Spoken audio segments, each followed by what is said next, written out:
The day began with the best news of my life. I had been promoted. After years of effort, sleepless nights, and sacrifices that only I truly knew, the reward had finally arrived. I walked home with a heart full of pride, ready to share with my wife what I believed was the dawn of a new era for us. But as soon as I stepped through the door, I sensed that something was about to ruin this victory. She was in the kitchen, stirring pots on the stove, but her phone was on the counter, on speaker, and I heard, with crystal clarity, the sentence no one ever expects to hear inside their own home. He'll never find out. He's always buried in his work. The world stopped. That voice, it wasn't a stranger's, it was my wife's. Her friend on the other end of the line just laughed and said, "Relax. When he gets that promotion, then you file for divorce. The alimony will be much bigger." My body went cold. Between one stir of the pot and the next, she confirmed what I hadn't dared to imagine. She was cheating on me, and she was following her friend's script, planning to wait for my career to advance so she could bleed me dry in court. This wasn't just infidelity. It was a cold, parasitic conspiracy against me. I didn't say a word. I simply turned on my heel, walked back to my car, and sat there, motionless, trying to breathe. My blood was boiling, my mind screaming at me to storm into the kitchen and expose everything right then and there. But another voice inside me urged for calm. I knew that if I wanted to win this war, I had to be smarter than both of them. So I stayed there, in the silence of the car, forcing myself to be lucid. Only after I had composed myself did I go back inside. I found my wife with the same fake smile she always wore, acting as if nothing was wrong, as if she were still the faithful partner I believed I had. But in that moment, I knew who she really was, a snake in disguise, ready to strike. And this time, I refused to be the prey. I've worked for years as a geologist for a mineral exploration company.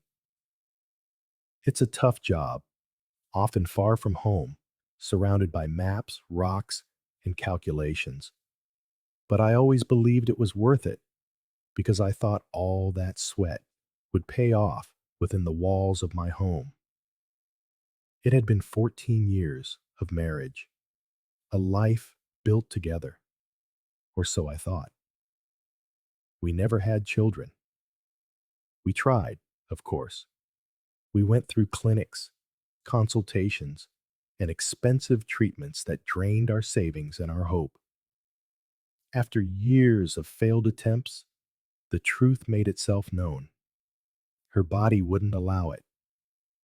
It was a hard truth for me to accept, as I had always carried the dream of being a father. But I chose to stay. I chose her. I decided that if we couldn't be three, we would just be two, and that would be enough. Over time, I realized that this sacrifice was a one-way street.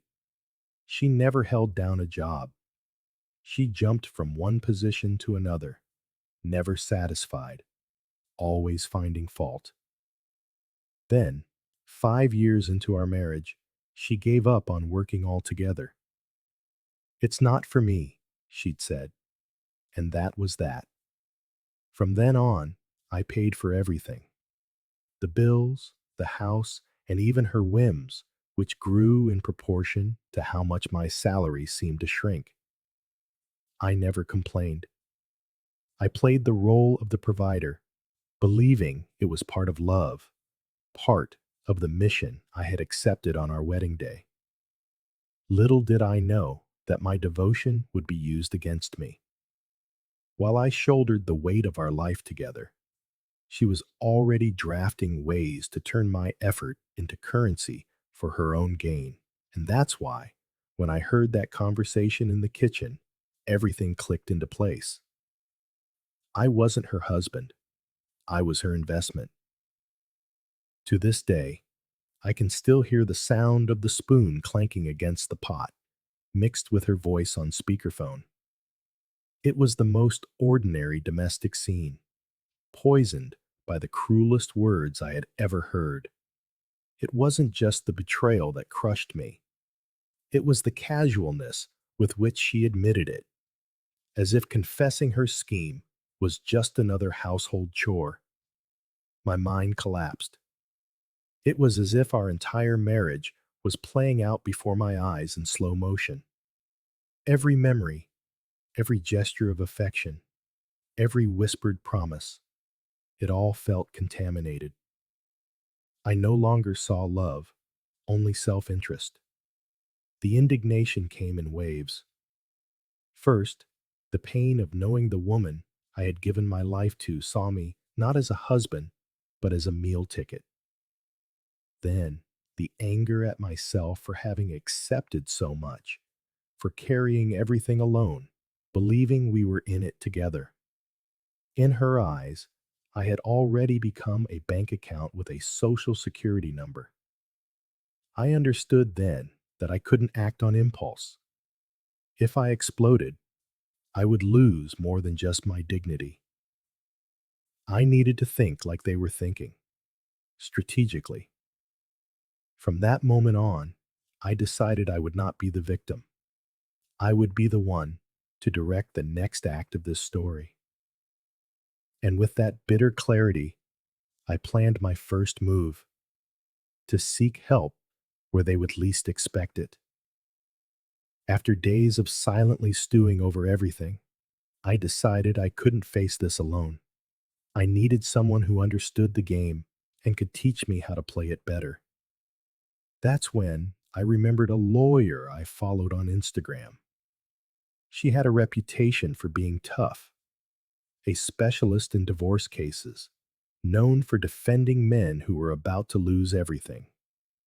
I scheduled a consultation. I brought every detail of my story. I explained what I had overheard, showed receipts, bank statements, even the records of all the expenses I had shouldered alone throughout our marriage. She listened calmly, took notes, and at the end, she was direct. You need to protect yourself now. Don't wait for her to make a move. If you wait until she files, you've already lost half the battle. She explained that the affair, once proven, could become a powerful card to play. Even though she is financially dependent on you, she said, if we can prove infidelity, the judge can deny alimony.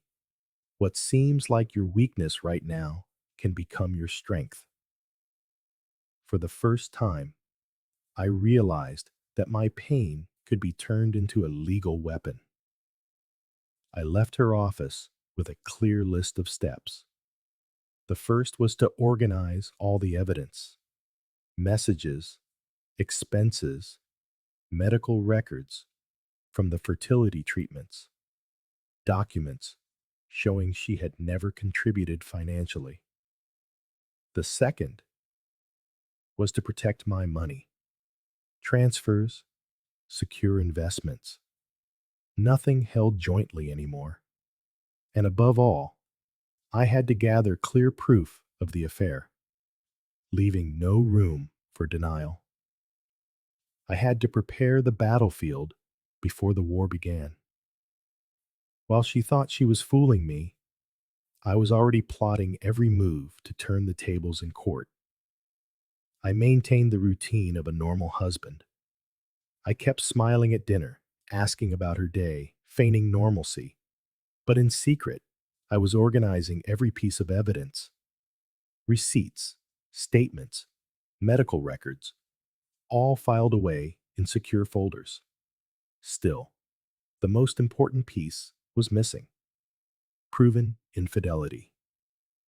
The unvarnished truth came from a spy app I installed on her phone. Messages that stole my sleep started pouring into my dashboard. I discovered, without a shadow of a doubt, who the lover was. A friend of her friend, someone I had even met before, because they both frequented the same gym that I paid for.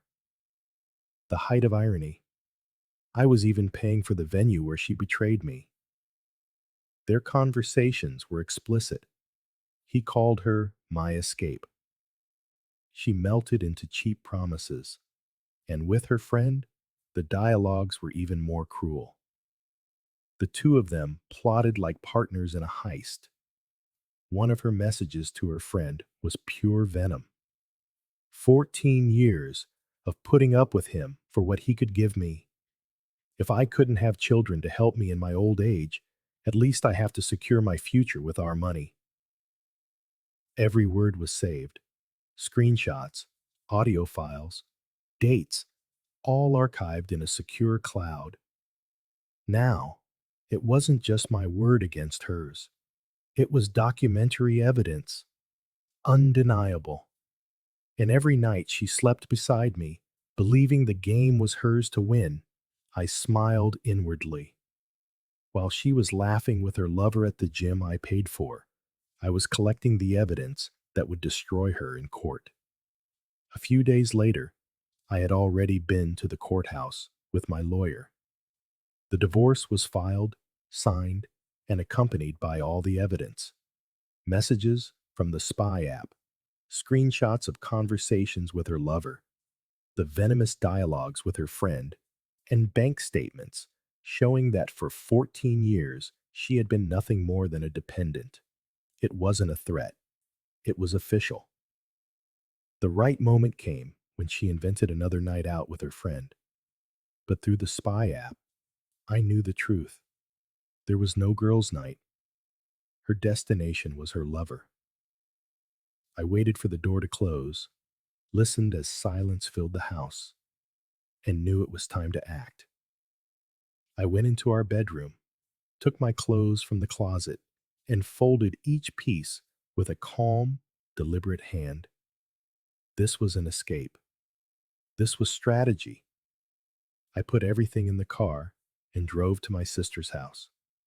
She knew everything and was waiting for me with open arms. She had been my safe harbor through this entire process, and now she was my temporary refuge. Before leaving my house for good, I left the envelope with the divorce papers on the kitchen counter. On top, I placed a handwritten note, leaving no room for misunderstanding. Good luck convincing your lover to support you. I didn't need to say anything else. It was all there. The end of the marriage, the proof of the affair, and the sentence she never expected to receive from me. When she returned and saw those papers, it wouldn't just be her husband's absence waiting for her. It would be the fall she had dug for herself. Near midnight, all hell broke loose. Judging by the time, I figured she had come home, found the empty counter, the note, and the papers. My phone vibrated on the nightstand at my sister's house. First one call, then another. I didn't answer. Silence was my cruelest weapon. Then came the messages, one after another, starting with disdain. What is this? Have you gone crazy? And then, descending into desperation. Please pick up, we need to talk. She tried on every mask in sequence. The sarcastic one, the victim, the repentant one. Each notification was proof that her true face had been revealed. I didn't yield. I waited for the flood of messages to turn into a plea. When I finally decided to reply, I wrote only 4 words. Speak to my lawyer. It was short, cold, and final. There was no room for tears or manipulation. In that moment, not only had the marriage ended, but so had her game of power. That night, for the first time in 14 years, she understood that the one who had lost everything wasn't me. It was her. In the days that followed, my phone never stopped. Calls, voice messages, late night texts. But it wasn't love. It was desperation. She knew no lover would offer her the comfortable life I had been funding for over a decade. Suddenly, I was the love of her life, the irreplaceable man. When she realized her act wasn't working on me, she tried to use her friend as a go-between. "Let me talk to him. I can calm things down," said the accomplice, pretending to be a mediator when, in reality, she was just trying to save her own skin. I ignored them all. Anyone who had something to say could say it to my lawyer. Days later, when she saw that no performance was having an effect, her tone changed. The messages shifted from tears to threats. "You're going to regret this. I have my rights, and I'm coming after every penny I'm owed." That's when I knew. The emotional war was over. Now, the legal war would begin. And so, with the cards on the table, the battle moved to the one place she was certain she would win: the courtroom. The courtroom was the final stage. She walked in with the confidence of someone who still believed in simple math. Community property, half for each. In her mind, the vested right of 14 years of marriage was enough to make her walk away rich. But she forgot that this time, it wasn't me alone against her. It was me and a prepared lawyer, armed to the teeth with proof. The hearing began with her demands: half of all assets, plus a demand for monthly support to maintain her standard of living. But the first bomb dropped quickly. The judge made it clear that, in light of the proven infidelity, there would be no alimony. The bucket of cold water was visible on her face. All that was left was the division of assets.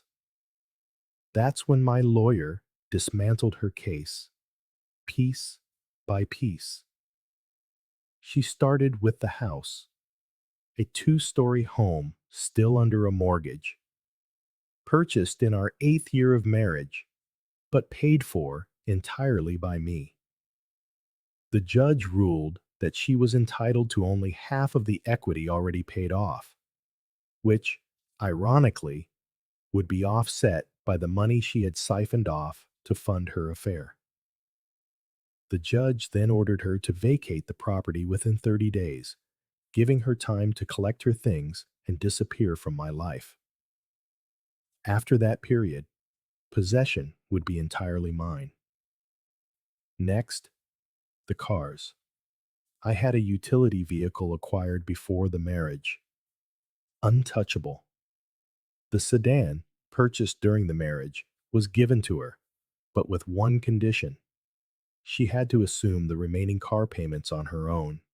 The gift became a burden, and I saw the frustration in her eyes as she realized it was no advantage at all. Then came the investments.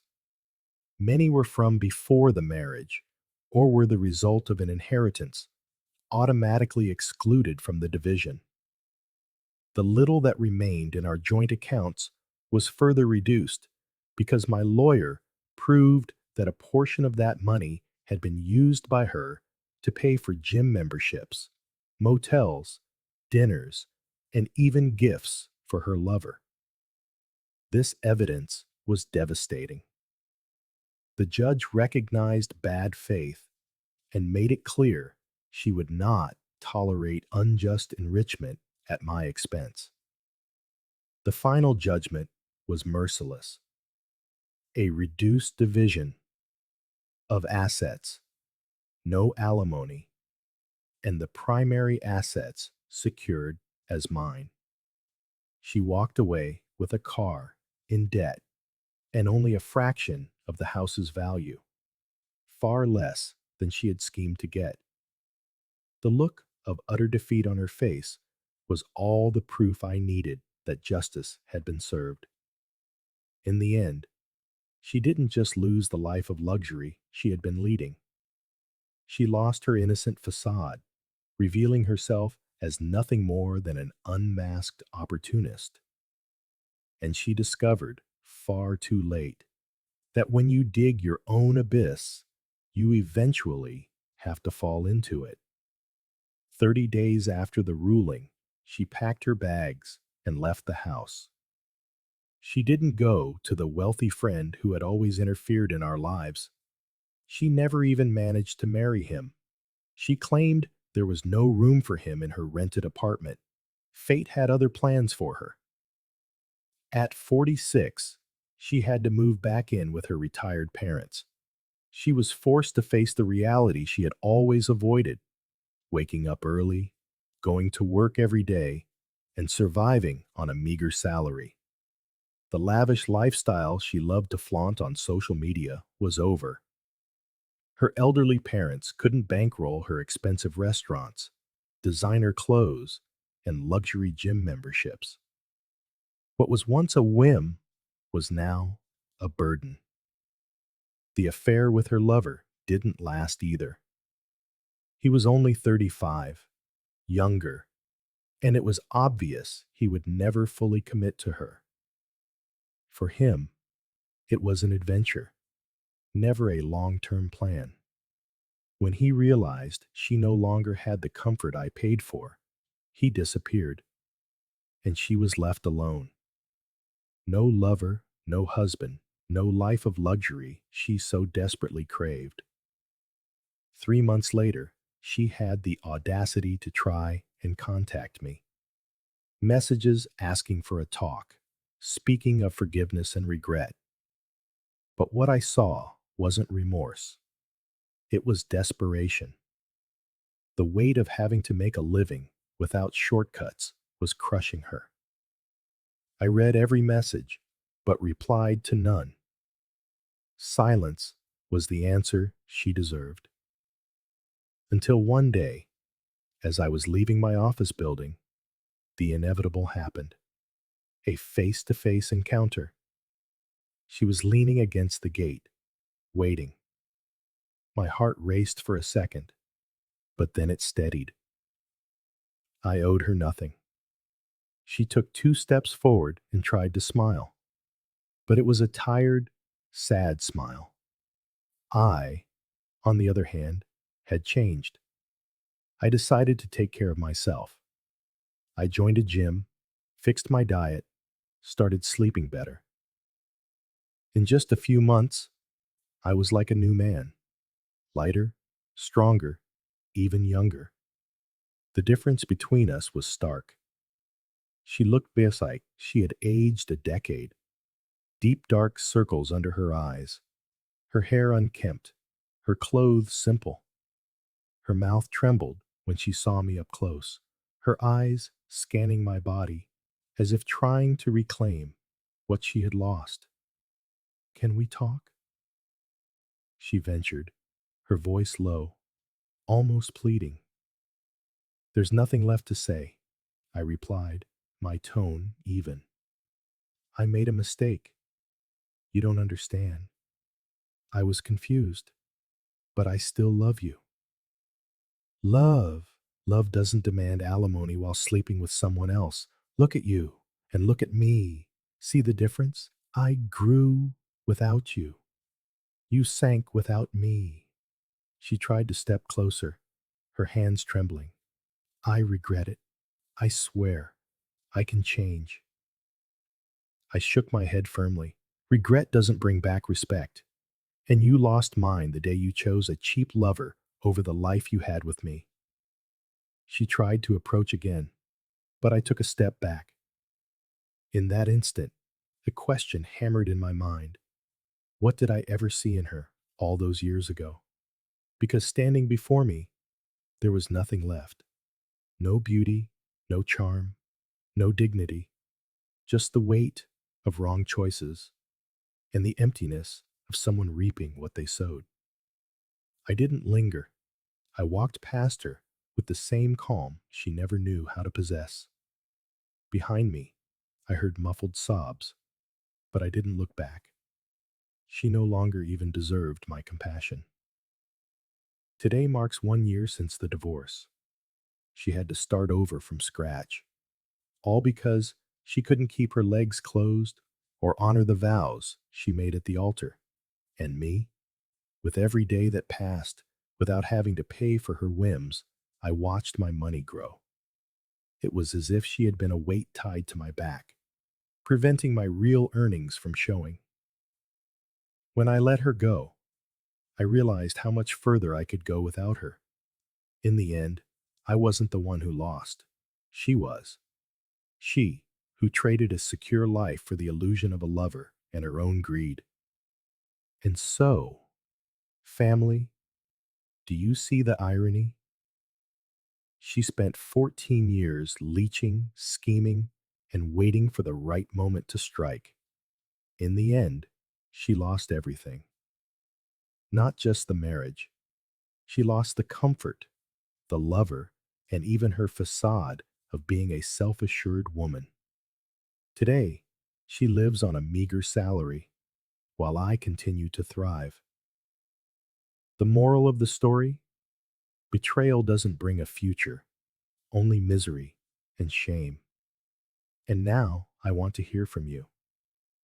If this were you, would you give a second chance after such regret?